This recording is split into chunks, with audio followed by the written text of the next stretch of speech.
Chisilamu ichi mtumiki wa Allah sallallahu alayhi wa alihi wasallam adaphunzitsa kale, ndipo sipadzabwera wina aliyense amene angatambasule bwino zokhudza chisilamu kuposa iyeyo.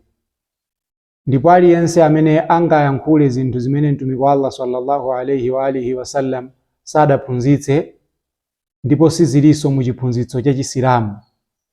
Tikati chiphunzitso cha chisilamu tikutengeranso zimene maswahaba radhiyallahu anhum adatisiyira. Chinthu chimenecho fahuwa raddu, chidzakanidwa.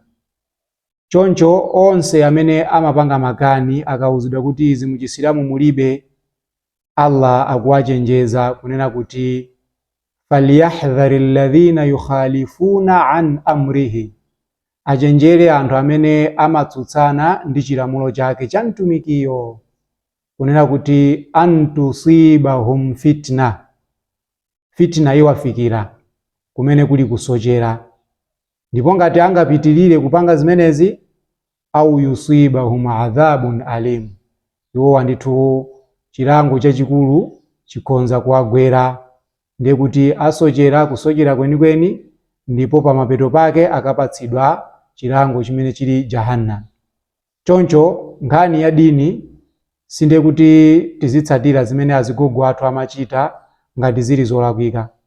Chisilamu timatsatira zimene Allah watifotokozera mu Qur'ani, komanso zimene mtumiki wake sallallahu alayhi wa alihi wasallam watitambasulira, ndi zimene maswahaba radhiyallahu anhum wonse adavomerezana kuti zimenezi ndi zimene zikuyeneka kuti zitsatidwe.